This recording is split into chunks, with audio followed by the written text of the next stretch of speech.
£1 million show review episode of the Premier League Gambling Podcast on the Sports Gambling Podcast Network is brought to you by EdgeBoost, the bank account built for bettors. Sign up today at edgeboost.bet with the promo code SGPN and get a $25 deposit bonus.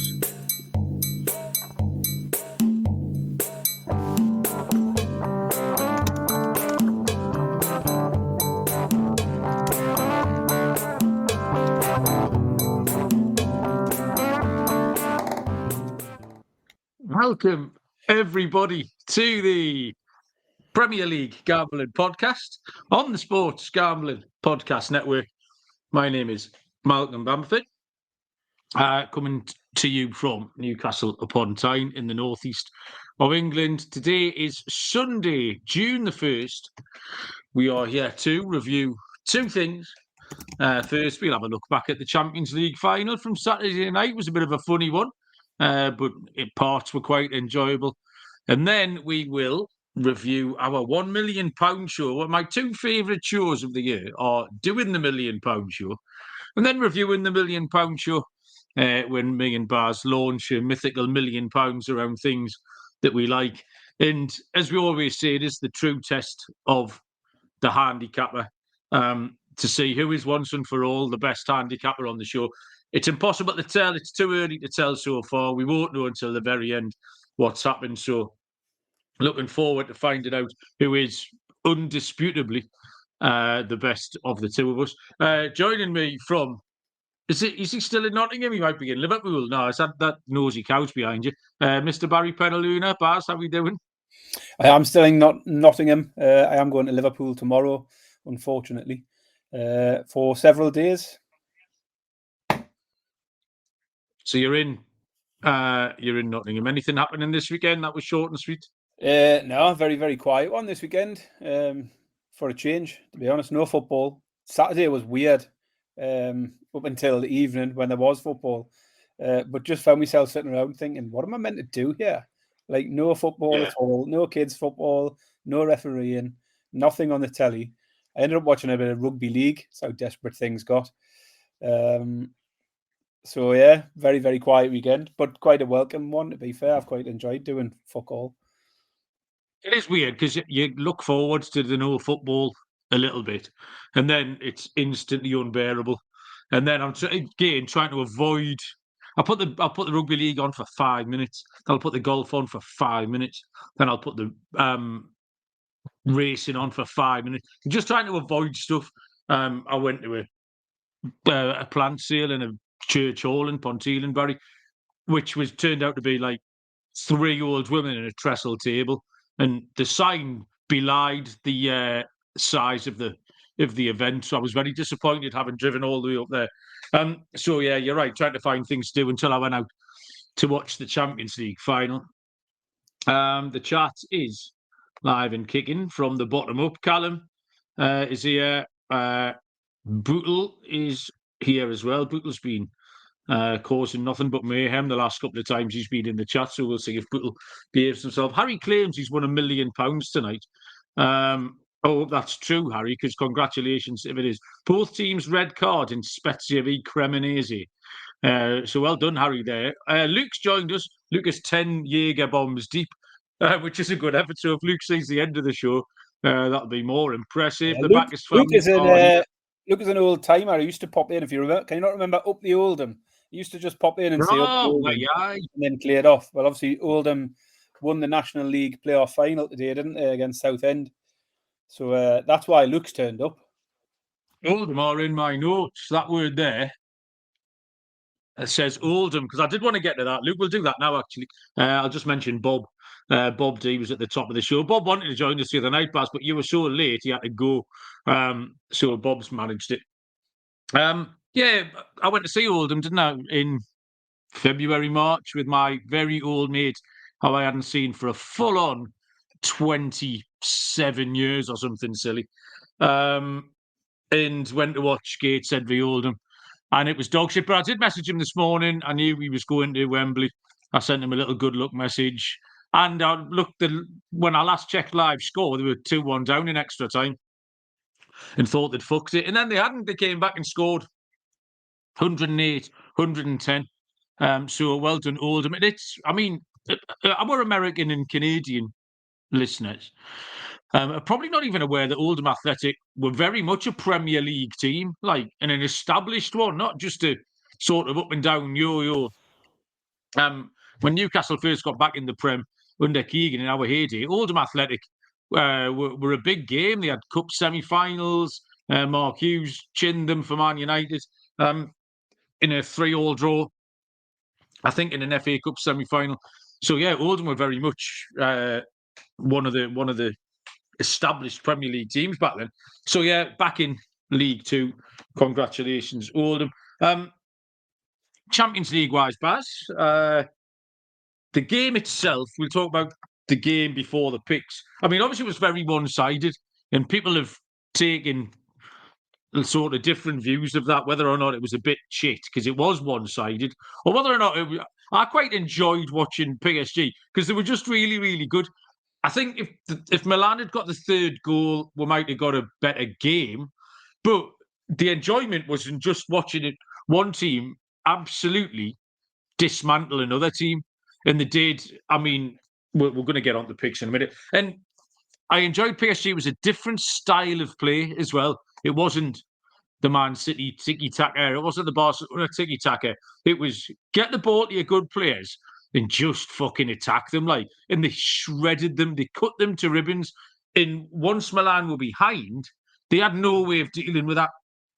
They couldn't claw their way back into the game. PSG aren't the type of team you can claw your way back into a game against, because every time you try and build something, the minute there's any kind of transition, they've gone. So I enjoyed watching them, and they're a good team to watch it 2 and 3-0 because they didn't just sit back; they carried on, and really they could have scored a gazillion by the end.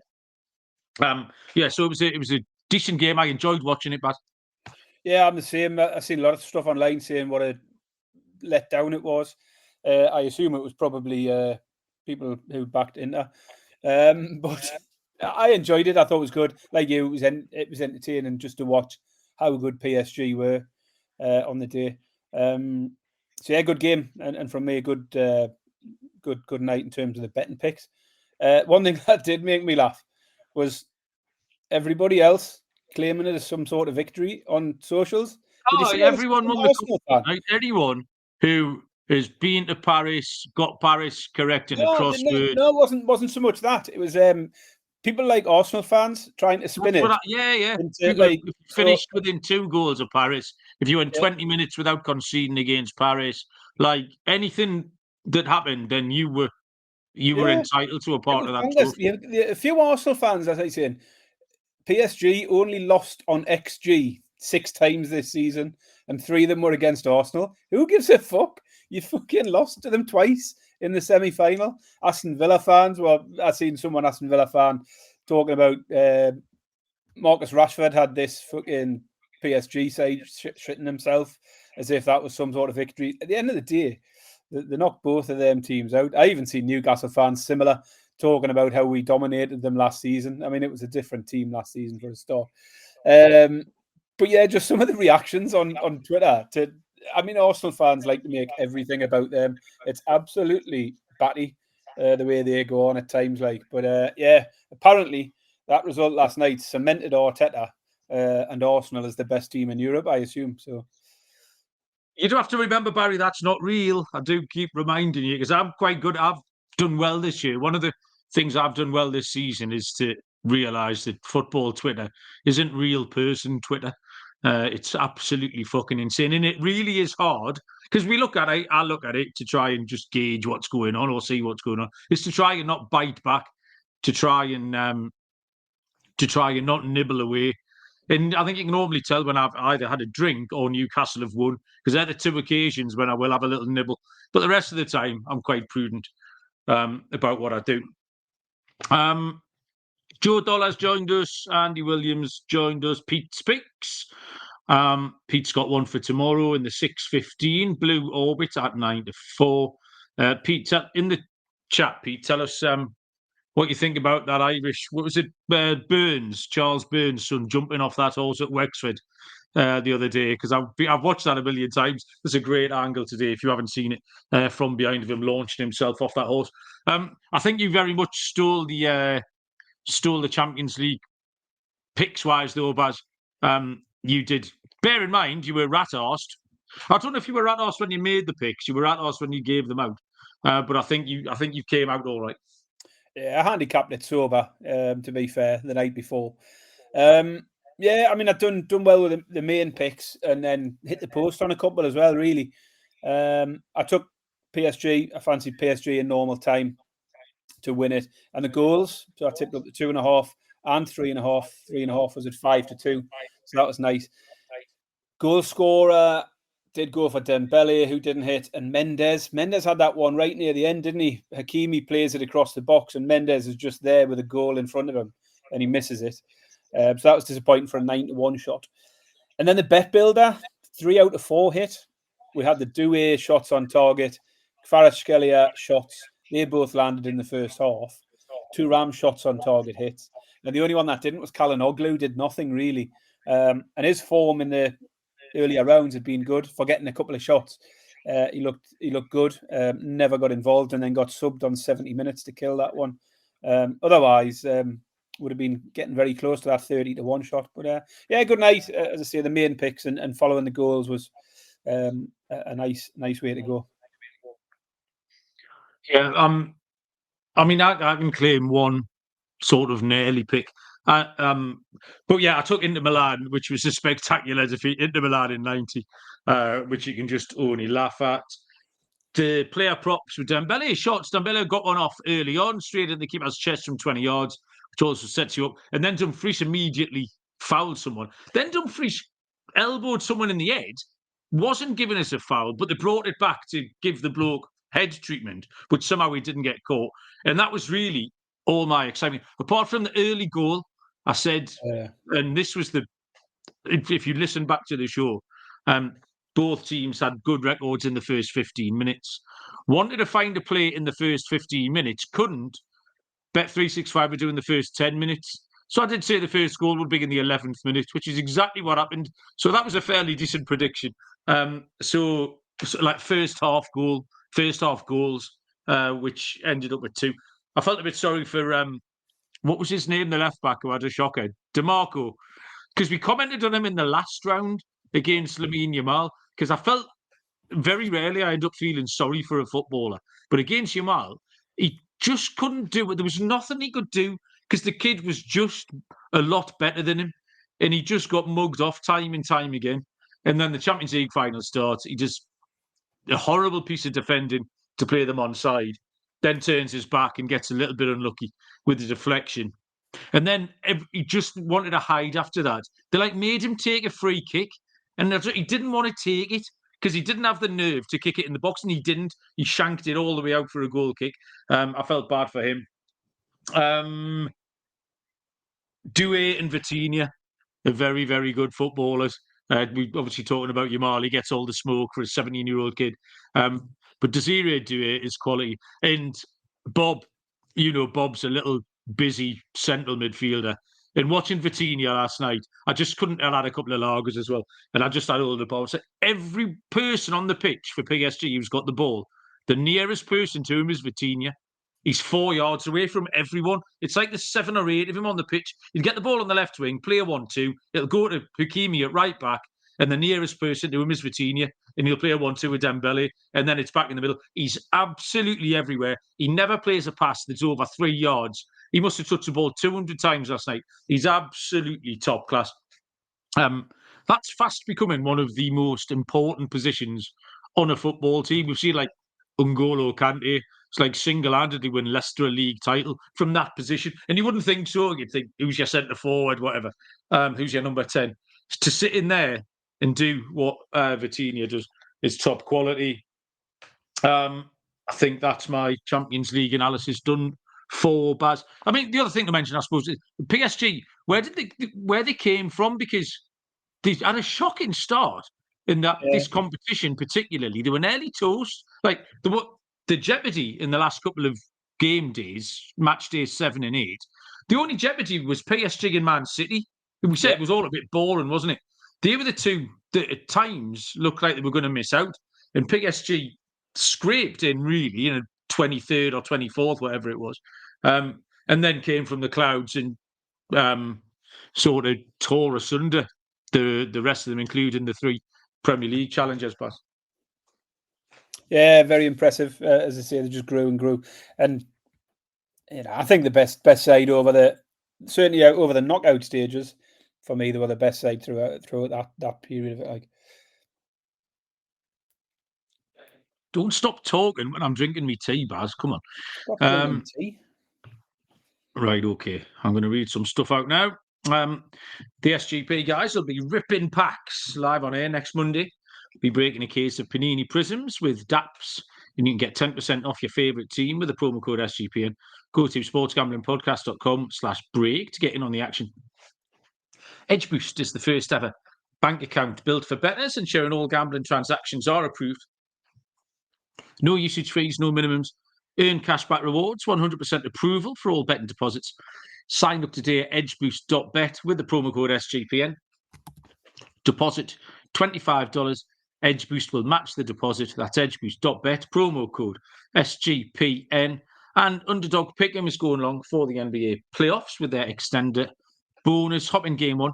The longer the series goes, the bigger the bonus gets. Sign up at Underdog Fantasy with our promo code PLGP for a special pick and first time deposit offer up to $1,000 in bonus credits. UnderdogFantasy.com, promo code PLGP.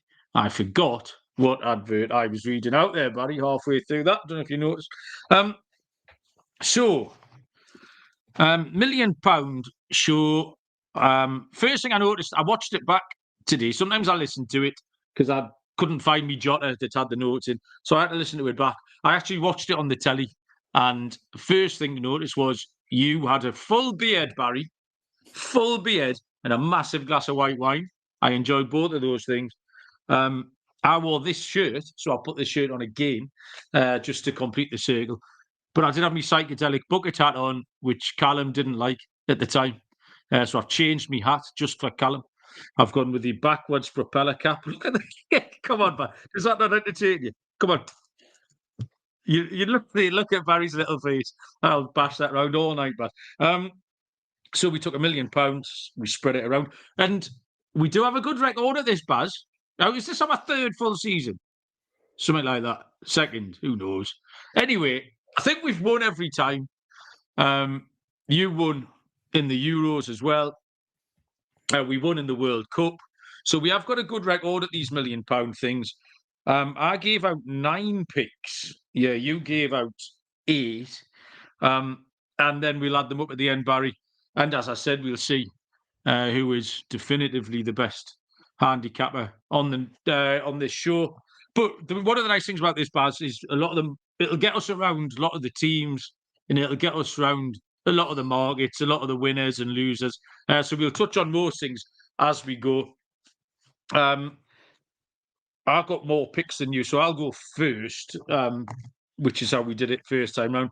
My first play, Baz, was one of my favourite winners of the entire year. And we have already touted this because this hit on like the middle of February. It was absolutely insane. My first play was a £350,000 bet at 6-5 on Nottingham Forest to get over 38 points. Fucking hell, come on, Baz. I mean, they finished on already, 60. Listen. Watch. You've already celebrated this one, so don't go into a 5-minute rant about this one. We've already done it. I haven't even finished my first sentence. You've done it 6 months ago, man. Baz, if you're going to get agitated every time I make a winning pick, it's going to be a long half an hour for you because there's fucking loads coming up. So I would just calm down if I was you. Over 38 points. They got 65, Barry, which is 27 more than 38. My first 2 picks here are absolutely astonishingly good. That was 350 grand to win 770. So a rock solid start, Baz. In Forest were just excellent. Feels like an anticlimax that they finished 7th, which sounds mad. But bear in mind, the bookies line was 38 points. For them to finish 7th did feel like a letdown last day of the season, because in match day 38, they had a home game to potentially get Champions League football. And at one point, they were kind of clear in 3rd, even going back sort of March, early April. They weren't far away. So hats off to Forest. Whether or not they can do it again, I've no idea. But yeah, unbelievably fantastic pick from me. Well done. Baz, your first pick was a league winner, wasn't it? Yeah, so this is where it went wrong for me, really, because this was supposed to be the cornerstone bet that gets you the big amount in the bank, and then everything else around it can sort of get you above the million. But unfortunately, I went with City at 6-4 to win the league for a massive 300,000. They didn't win the league, and they didn't win the league by quite a distance, and it was a loser from a long way off as well, which was disappointing. But yeah, that was meant to be the one that would get me up there, and then I could fire some shots at some bigger prices further down and try and hit something. But yeah, disappointing from City. Disappointing all around to lose 300,000 with my biggest bet of the show. Yeah, well, it's a bit of a weird one looking back at sort of how we viewed it at the time. Because obviously at the time you make your case for why you think Man City, and it's a perfectly reasonable case. And at the time, no one was really considering Liverpool. Nope. It was Man City. So what did Liverpool, what, 5 or 6 to 1? Yeah. And in the end, they won it in an absolute canter. It feels like the league hasn't been competitive since January, February, when there was a real. I did say, I don't know if it was the £1 Million show or the Premier League review show we done. I did say, I mean, as much as I fancied City, I said at the time I thought Liverpool were much better value than Arsenal, because you were getting Arsenal at 5-2 and Liverpool at 6-1. And I remember saying a few times I thought Liverpool was definitely the better value. If you wanted to oppose City, I'd much rather have been on the 6-1. Unfortunately, I didn't take it. I just took City. So yeah, I mean, Liverpool absolutely cruised in there uncompetitively. I don't know what really happened to Man City. They just weren't very good. Like they really hit a lull. They spent a lot of money in January. They're going to spend a lot of money again. They finished a little bit better, but not great. So yeah, we'll see what works out there. I saw that clip doing the rounds today of Jurgen Klopp last year when he said teams like Newcastle and Man City don't have a ceiling. Liverpool do have a ceiling. We can't compete with them. And here they are throwing 130 million at Florian Wirtz. But there you go. Well, actually, that was in my notes to talk about before we started doing this, was the Cunha, Frimpong and Wirtz signings. We'll talk about that another day. There's plenty more days to talk about that. My second pick, Bars, was equally as magnificent as my first pick, and it was £200,000 on Manchester United under 64 points. So they finished on 42, Baz. I mean, it's not a bad 22-point cushion there to go on top of the 27-point cushion that Nottingham Forest got in. It's not like I'm stumbling over the finish line here, Baz. I've had a cigar on since mid-fucking October with these picks.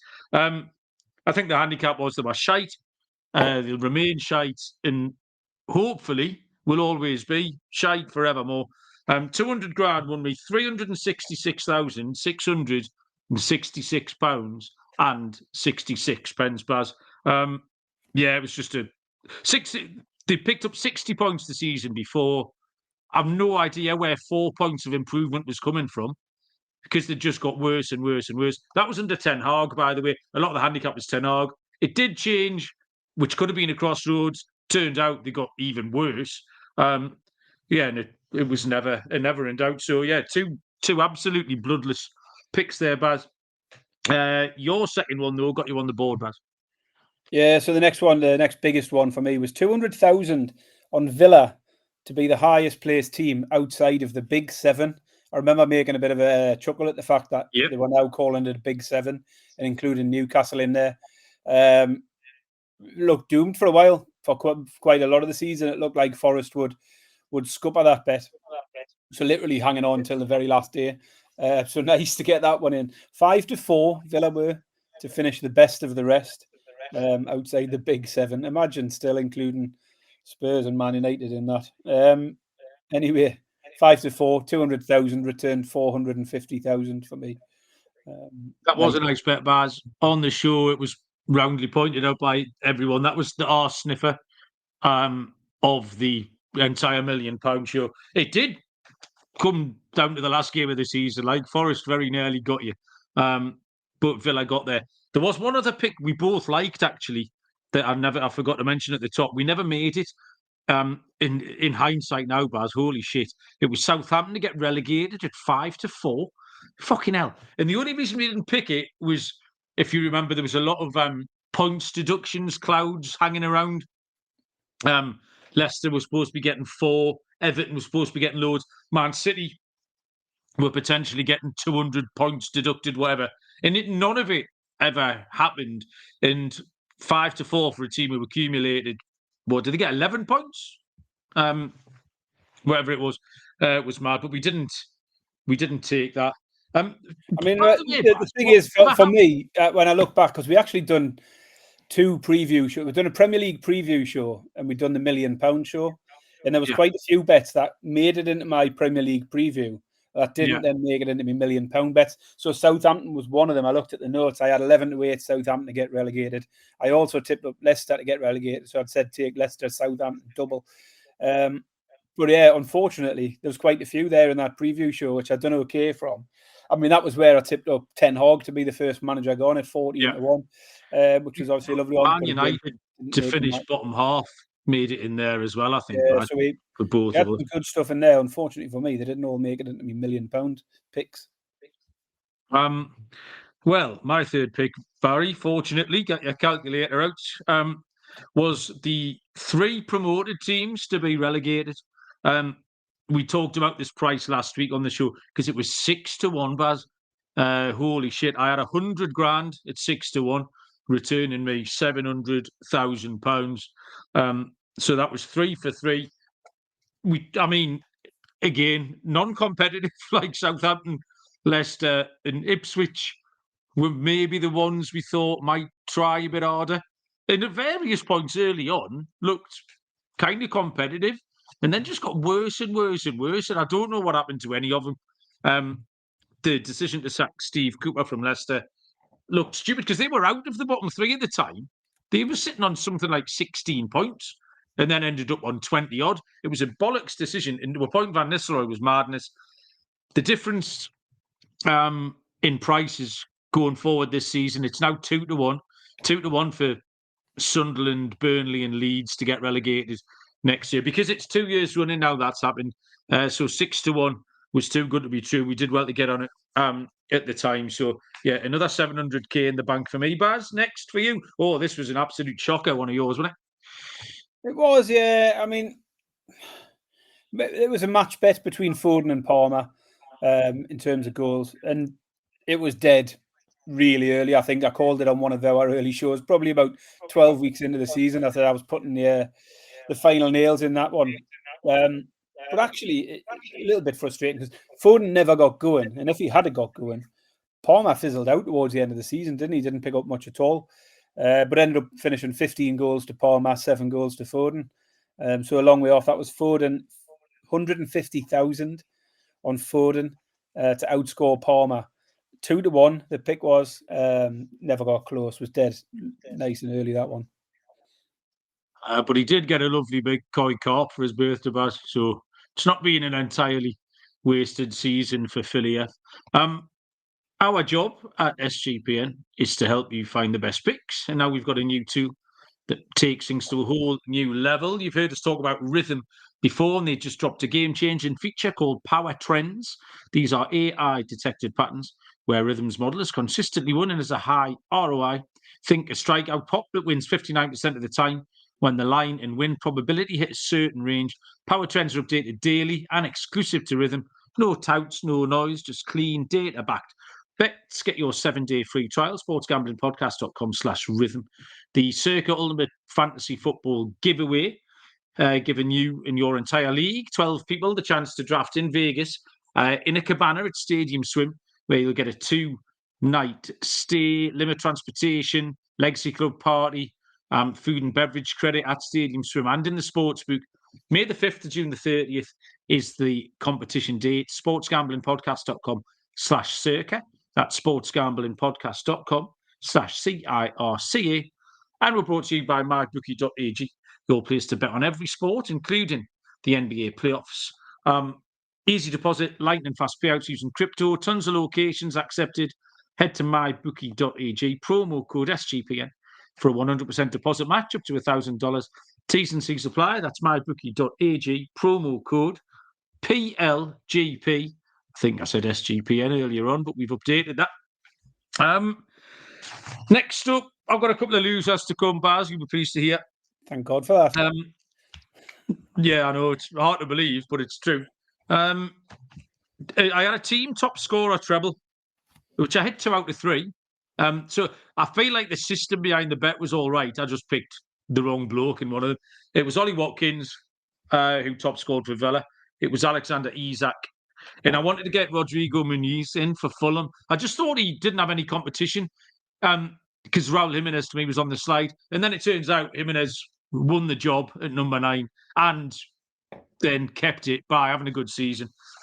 So the angle wasn't terrible, but I just didn't get it over the eye. 100,000 at 23 to 10, but a bit of a letdown for me. That one. You had a top score as well next up, didn't you? Oh, you had a couple, Baz. In fact, take us through your next 2, because the second one is a pick that I made as well. Yeah, so I mean, at this point, I'm throwing darts. I'm expecting to have at least a couple of winners. I'm expecting City to have won the league. I'm expecting Villa to have finished in the top 7 comfortably and to be free rolling from here. It wasn't how it worked out, but the rest of my picks are all big prices. So you had that sort of 100 grand there. It makes me think a little. You had 100 grand on a 2-to-1 shot treble. I took 100 grand on an 11-to-1 here.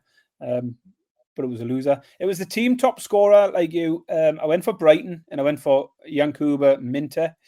And the theory was fine, even if the pick wasn't, because he was 11-to-1. And the pick was due to the fact that I said Brighton didn't have that sort of talisman striker who would go out and get the 20-odd goals a season, that they would spread it amongst them. And that proved to be the case. They had 3 players tied on 10 goals. It would have been Mitoma, Pedro, and Welbeck got 10. Minter was 4 behind them on 6, so not a million miles away. Didn't get quite as much game time for parts of the season as I thought he might. But yeah, I mean, I picked an 11-to-1. I've had worse 11-to-1 shots, that's for sure. And as I say, the theory behind it was Brighton spreading the goals around, which came to fruition. Unfortunately, he wasn't able to get up there. But yeah, 100 grand down the drain at 11-to-1 on Minter.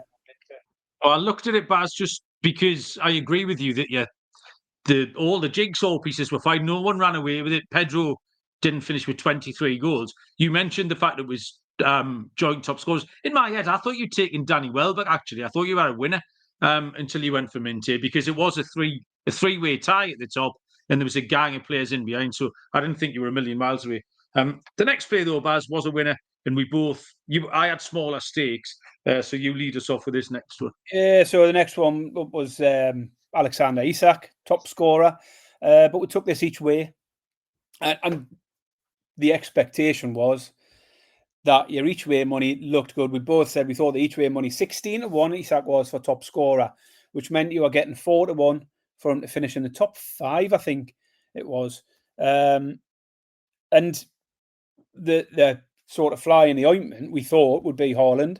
And if you'd told me he would finish ahead of Haaland, I'd have assumed he was going to win. Obviously, that wasn't the case because Salah went off and got 28 goals or something like that, 29. So he finished 6 behind Salah, but comfortably in second place. I had 50,000 each way at 16-to-1. So the place money would have returned 250,000.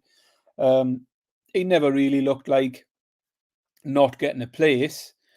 And he fizzled out a bit towards the end of the season, really. Could have made a bit more of an effort to push it closer had he have finished a bit stronger. Or, I mean, we think he was probably carrying an injury for that last month or so. And at the same time, Salah also had a little bit of a quiet spell towards the end of the season. But yeah, we looked safe on the place bet for Isak a long way through the season. Yeah, I made the same pick, Baz. but I only had 25,000 each way at 16-1, returned me 125k. What I would say on this market was there was definitely some value to be had. First off, Isaac at 16-1. I mean, we said on the £1 million show, 6-4 place looked outstanding value. But then 4 places here, you've got a dead heat between Mbeumo, Chris Wood. Just them two, actually. Mbeumo and Chris Wood both finished on 20 goals. But Wissa's just in behind on 19.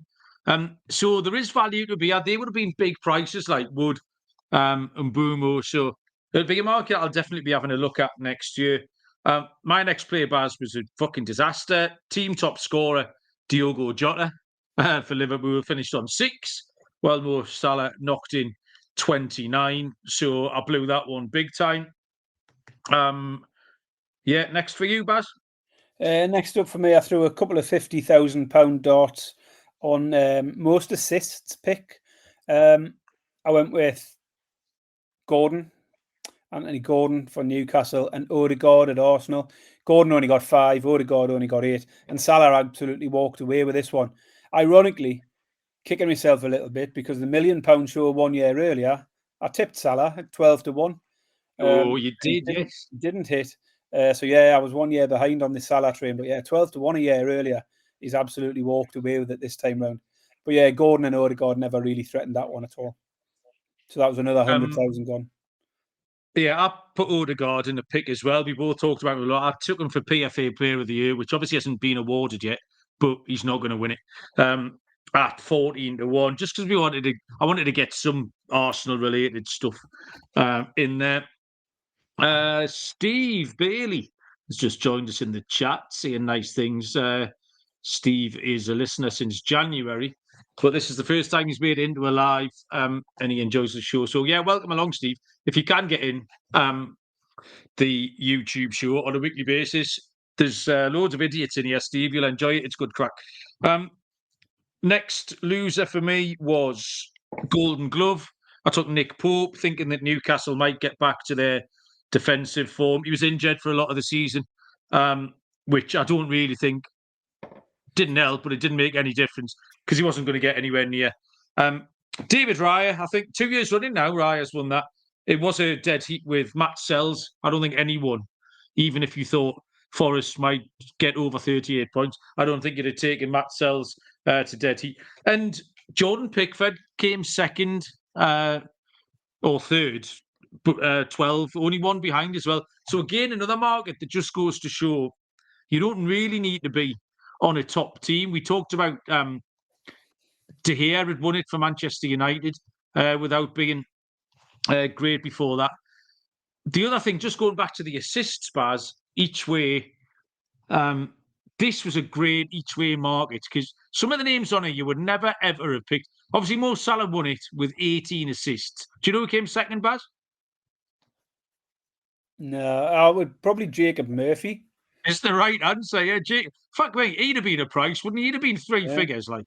But in behind him, you've then got a dead heat between Saka, fair enough, and then Mikkel Damsgaard of Brentford, 500-1. Fucking Anthony Robinson of Fulham, dead heat.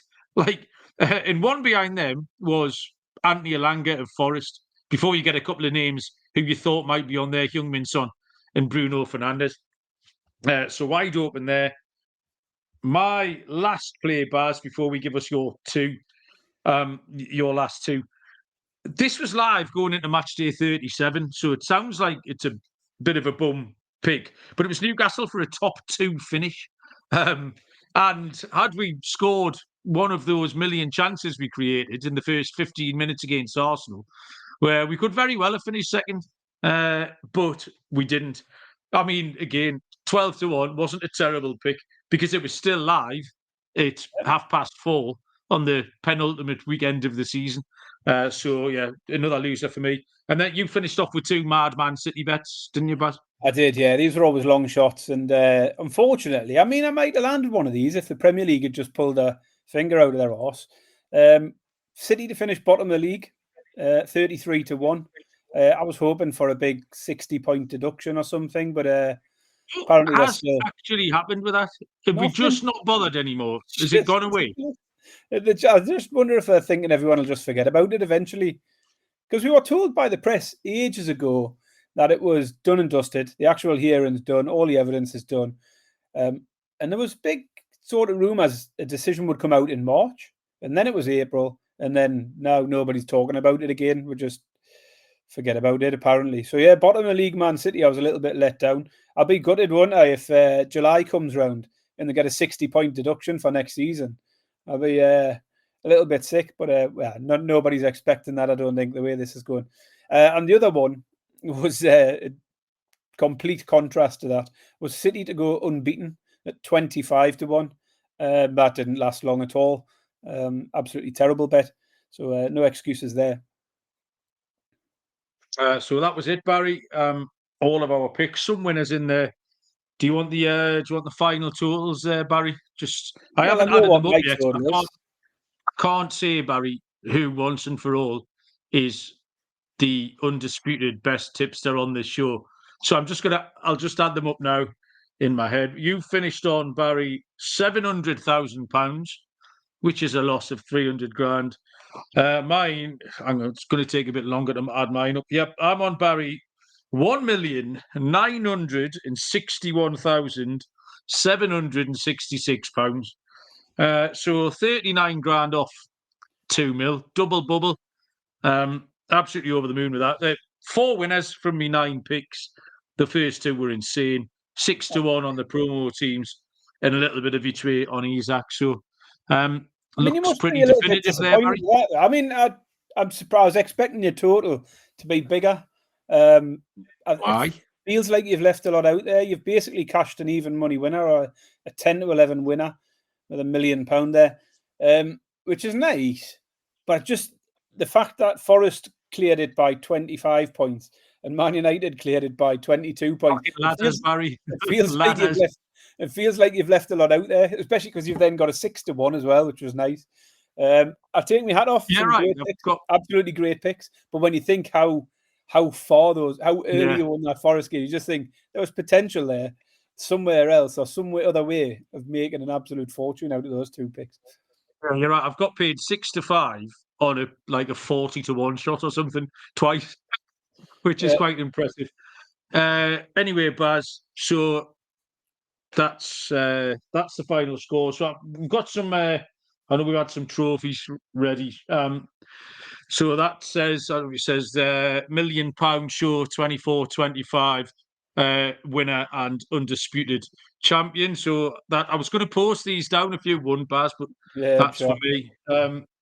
We've got the Premier League Gambling Podcast 24-25 Employee of the Year. That one there for me as well, and obviously just a little something there to shaking. Little bottle of champagne there, Barry. Which I'll be keeping. So quite happy with that, Baz. Are you looking forward to potentially competing for these awards next year? Oh, I'll give it my best. Well done. You must be very proud of yourself. Over the moon, I'm going to spin my propeller around fucking no end. Go on, man. Well done, mate. Are we going to do £1 million show for the Club World Cup, Barry? Or is that just insane? It's a little bit insane, but it'd be, well, what else are we going to do all summer? Well, we're going to do the Club World Cup. Do you know it kicks off 2 weeks tonight? So we've only got really one more show this week that we have to find something to talk about, because then we can do an anti-post show next week, and then we can do an actual game pick show on Thursday. So, that's come across quite nicely. Los Angeles FC have claimed the last place in the Club World Cup just tonight, just a couple of hours ago. The whole thing's getting on my nerves already, and it hasn't even started. Why? You've got the champions of England and the champions of Spain not playing in the World Club Cup. You've got the team who, and fair enough, you might say, well, they've only just won it, so it was too late. You've got the team who won the German league last year on in the Club World Cup, but the team who can't ever win the Bundesliga, Dortmund, are in it.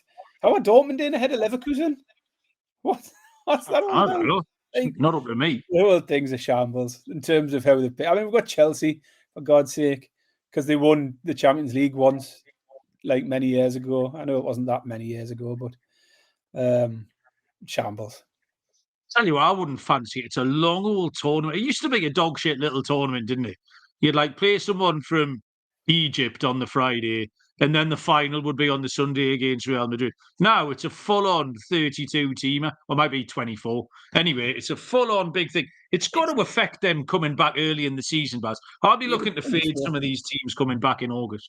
You would think so. I mean, most of them players probably want nothing to do with it, but they'll all be getting massive bonuses to playing it, because it's just another way of redistributing loads of money to the select few clubs that FIFA wants to give loads of money to. Because Man City and Chelsea have been able to negotiate their own fees. They're basically getting 50 million just to turn up. But that's not 50 million that every team gets for turning up. Because, Yokohama Wanderers or whatever don't get 50 million. They'll just get a couple of million for turning up. Los Angeles FC will get 10 million to turn up. But Man City will walk there and get handed 50 million. And if they win it, Chelsea or Man City, £90 million. Just an absolute scam to just keep the rich getting richer. I don't fucking agree with it. Fuck them. It is a 32 team, I like. I've just had a little look. It's absolute mayhem. So yeah, we'll get stuck into that. We'll find something to talk about. If not, I mean, we could do a further in-depth analysis on some of my winning picks from this evening, Baz. If you want, as like a little spin-off episode, something like that. Do you have anything you want to tell the people before we let them go, Baz? No. No. Okay, I've had good. enough. Well, I'm thank getting you out very of here. much. I'm sick of listening to you fucking bleating on about your What you're talking about. I'm just trying to. I'm quite conscious that the trophies might be getting in the way of the microphone and impairing on my sound quality. So I'll just try and keep these out there. I'm trying to hold them out the way, Baz. So I don't want to. That's all right, want to annoy anyone. You still sound like a knobhead. Oh, it's bollocks that. I can spin my propeller around with my champagne. Thanks everyone for joining us. That was what I enjoyed this show quite a lot. We'll be back with possibly something to talk about on later this week. Who knows? Thanks, appreciate it. Well done, me. And we will see you all. Oh, hang on, Baz. Who's pressing the buttons? I'll do it. You. Right. We'll see you all down the road. Cheers.